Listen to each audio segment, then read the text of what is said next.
Our next speaker will be Mr. Kouvalis, who will speak about the history of Presto. If you do have a pen and a paper, I would encourage you to take some notes in case you would like to follow up his presentation with your councillors or MPPs or mayor.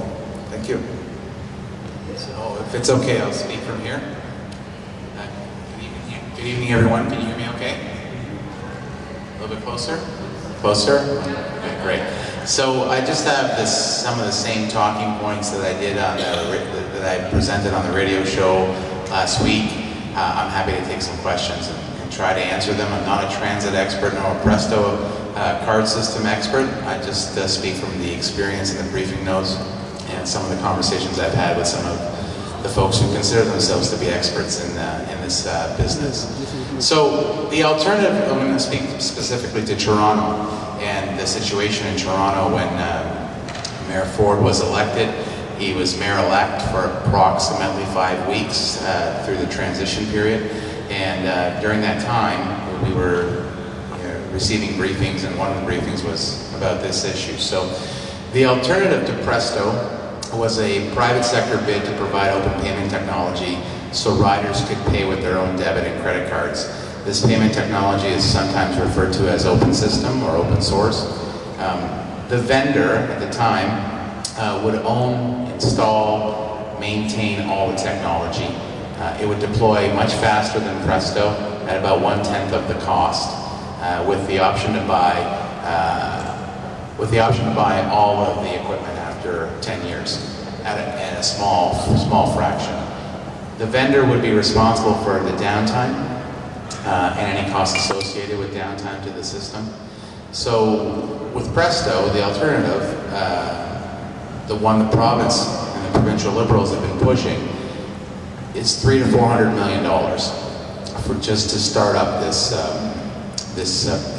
specific project in Toronto, and they want the City of Toronto to pay for it. And the City of Toronto resisted. Actually, give some credit to the previous mayor and his administration, Mayor Miller and his TTC chair at the time, Adam Giambroni. They wanted the open system. They didn't want the Presto system either because of the cost, because it's outrageous, and I'll get to the differences in a moment. So the TTC would have to buy the technology, then own it. They'd have to be responsible for installation, for maintenance, for any downtime. Probably one of the biggest points that no one talks about is that the alternative was in hand. It was the RFP had gone out, the consortium, a couple of different consortiums had bid, and it was ready to go. And the TTC wanted to move on it, and the province did everything they could to stop that. So basically the province of Ontario twisted the arm of the City of Toronto to accept Presto.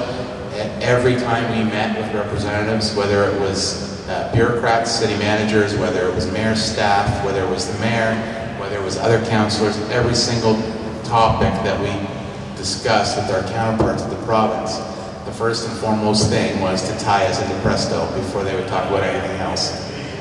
And I suspect, I don't know for sure, but I suspect that's what's happening in the city of Ottawa. Ottawa's not able to move, and I suspect that every time anyone from the city of Ottawa is talking to anybody of the province about any issue, Presto is part of that conversation. So Presto seems to me like it's a Queen Park solution, and I don't know the whole backstory on how that proponent was selected.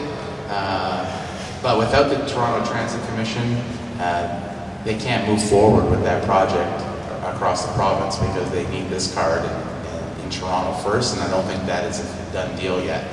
So if you look at it, the tail of the two systems, so the setup cost for the TTC on the open standard system was $80 million. The setup cost for Presto is anywhere from $300 to $400 million.